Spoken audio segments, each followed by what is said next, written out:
ආයිබෝන් ළමයි. මෙතනදී අපි වක්‍ර දෙකක් අතර පර්යන්ත වූ පෙදෙසේ වර්ගඵලය හොයමු. ඉතින් මේකට කියන්නේ area between two curves. මේකේ කොහොමද අපි අනුකලනය පාවිච්චි කරලා මෙන්න මේ වගේ දෙයක වර්ගඵලය හොයන්නේ. මේ රූපේ දැක්කොත් ඔයාලට තේරෙනවද දන්න මේක ඇත්තට වක්‍ර දෙකක කොටසක්. එකක් මෙන්න මේ වගේ මේ පරාවලයක වක්‍රයක් තියෙනවා. අනිත් එක මේ වගේ සරල රේඛාවක් තියෙනවා දෙපැත්තෙම. ඒ දෙක ඡේදනය වෙන තැන තමයි මෙන්න මේ කොටස හැදිලා තියෙන්නේ. මේක හැදිච්ච හැටි මම පෙන්නන්නම් ඊළඟ ස්ලයිඩ් එකේ. එතකොට බලන්න ඉස්සලා මම මේ වගේ මේ වක්‍රයක් ගන්නවා. ඊට පස්සේ ඒකට මම මේ වගේ ඍජුකෝණී ත්‍රිකෝණයක් දානවා. මතක තියාගන්න මෙන්න මේ තදීරෙන් තමයි අදහස් කරන්නේ මේක මේ වක්‍ර දෙකක් කියන එක. ඊට පස්සේ මම මේකට මේ ත්‍රිපීසියමක් හයි කරගෙන යනවා. ඊට පස්සේ වක්‍රාකාර කොටස ලකුණු කරන්න මම වක්‍රයක් ගේනවා. දැන් ඔයාලට තේරෙනවද දන්නේ මේක අනුකලන දෙකක් කියලා නේ. මම ඉතින් මේ දෙක දෙපැත්තකට ගන්නවා.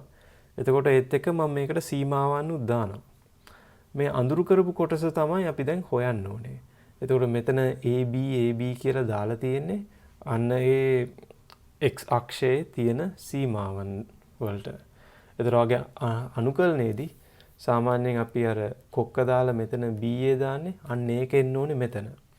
එතකොට මෙන්න මේ කොටසට අදාළ අනුකලනය වෙන්නේ කියන්න බෑන මේක F1 කියලා මේකේ වක්‍රය. එතකොට මම මේකට දාන්නේ F1 dx කියලා. මෙන්න මේකේ වර්ගඵලය හොයන්න. මේකේ අපි ගමු මේකේ F2 කියලා. එතකොට මේකේ අනුකලනය හොයන්න මම දාන්නේ F2 BA මෙහෙම කියලා. හරි? එතකොට ඔයාලට තේරෙනවද දන්නේ මේ දෙක අඩු කරොත් තමයි මට අර මේ මැද කොටසේ මේ වර්ගඵලය ගන්න පුළුවන් වෙන්නේ. එතකොට මෙන්න මෙතන මම කිව්වා වගේ අන්න අර කෑල්ල හැදෙනවා. මේ කොටස ගන්නෙ කොහොමද? අපි මේ එක අනුකලනයකින් තව අනුකලනයක් අඩු කරලා. එතකොට තේරෙනවද දන්නේ මෙන්න මේ වර්ගඵලයයි මේ වර්ගඵලයයි අඩු කරොත් අපිට එන්නේ මෙන්න මේ අඳුරු කරපු කොටසේ වර්ගඵලය කියලා. එතකොට අපිට තියෙන්නේ අනුකලන දෙකක් අඩු කරන්න. මේක F1 මේක F2 මේකේ සීමාවන් සමානයි. එතකොට මේක අපි සූත්‍රයක් හැටියට ලියනවා නම් කියමු බලන්න shaded area මේ රතු පාටින් දාලා තියෙන එක. ඒකට සමීකරණයක් දෙනවා නම් ඉස්සෙල්ලා මට පුළුවන් මේ ලොකු එක්කෙනා මෙතන ඉන්න ත්‍රිපීසියම ආශ්‍රිතව ලියන්න. එතකොට මෙතන B මෙතන A F1 dx හරි මේ ඔක්කොම මේ x අක්ෂය කියලා හිතා ගන්න. හරි. ඊට පස්සේ ඒක අඩු කරනවා මෙන්න මේ කොටසේ වර්ගඵලය. මෙන්න මේ කොටසේ වර්ගඵලය. එතකොට B A F2 dx අපිට පුළුවන් මේක ඕනනම් තවත් සුළු කරන්න. මොකද මේකේ සීමාවන් සමාන නිසා. හරි. අපිට පුළුවන් මේ ඔක්කොම එක තැනකට ගේන්න. මොකද මේ සීමාවන් සමාන නිසා. එතකොට BA දාලා වරහණක් F1 අඩු කිරීම F2 මෙහෙම දාලා dx කියලා ලියන්න පුළුවන්. ඒතර වැඩි තවත් සරල වෙනවා. අපි ගණන් කීපයක් කරමු. ඒතර මේක තවත් හොඳට පැහැදිලි වෙනවා. ඔගේ ළමයි. මෙතනදී මේ වක්‍ර දෙකේ සමීකරණ ටික දීලා තියෙනවා. හරි. ඉස්සෙල්ලාම අපි හොයන්න ඕන වැඩේ තමයි මෙන්න මේ ඡේදනය වෙන තැන් ටික. මේ ලක්ෂ දෙකේ මේ ඛණ්ඩාංකය මොකද්ද? එතකොට අපිට මෙන්න මේ x අක්ෂයේ සීමාව දැනගන්න පුළුවන්. හරි. එතකොට ඒක කරන්න හොඳ විදියක් තමයි අපිට තියෙන්නේ මෙන්න මේ සමීකරණ දෙක මේ සමාන කරන එක. එතකොට මේ මම මෙතන ලියන්නම් y සමානයි y කියලා ගන්නවා කියන්නේ මම අදහස් කරන්නේ මෙතන y උයි මෙතන y උයි. එතකොට මට පුළුවන් x වර්ගය ධන 1 සමානයි 7 ඍණ 7 කියලා දාන්න. හරි. මේක කියන්නේ equating curves කියලා ගමුකෝ.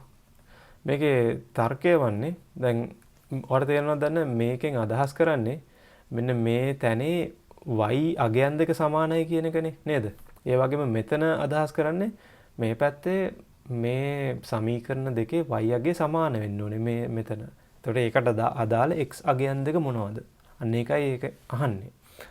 එතකොට අපි points of intersection නැත්නම් ලක්ෂ දෙක මේ ඡේදනය වෙන තැන හොයනවා නම් මෙන්න මේක බීජ ගණිතය ආශ්‍රිතව අපිට මේක සුළු කරන්න පුළුවන්.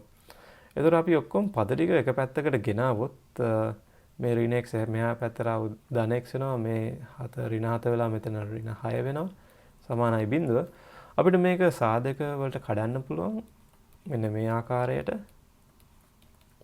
එතකොට x ට ගන්න පුළුවන් අගය දෙක වෙන්නේ x සමානයි ධන 2 සහ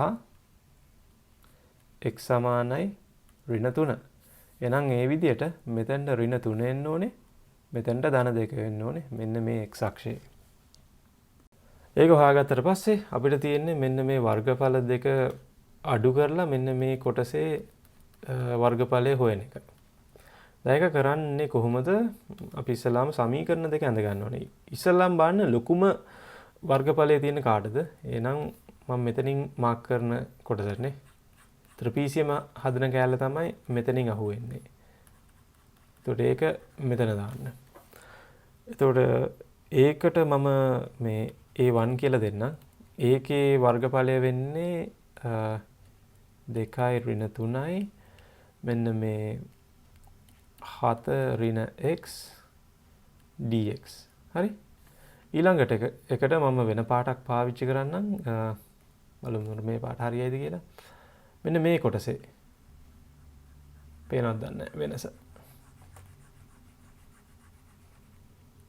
මෙන්න මේ කොටසේ වර්ගඵලය මම ඒකට A2 කියලා දාන්න. ඒකෙත් සීමාව එකයි. එතකොට ඒකට එන්න ඕනේ x වර්ගය ධන 1 dx. දැන් අපිට මේ දෙක අතර ඡේදනය හොයන්න අවශ්‍ය නම් අපිට තියෙන්නේ වැඩිම එකන අඩුම එකෙන් අඩු කරන්න. එතකොට අපිට පුළුවන් මේකේ මේ ඔක්කොම මේ සීමාවන් සමාන නිසා එක තැනකට ගේන්න. මම කොහොමත් මෙහෙම මේ දාන්නම්. එතකොට ස්ටෙප් බයි ස්ටෙප් බලා ගන්න පුළුවන්. හැබැයි මම හිතන්නේ ඔයගොල්ලන්ට මෙතනින් එහාට කරන්න පුළුවන් ඇති. මොකද මේ මෙන්න මේවා අනුකලනය කරන එක සාමාන්‍ය දෙයක් ඔයගොල්ලන්ට.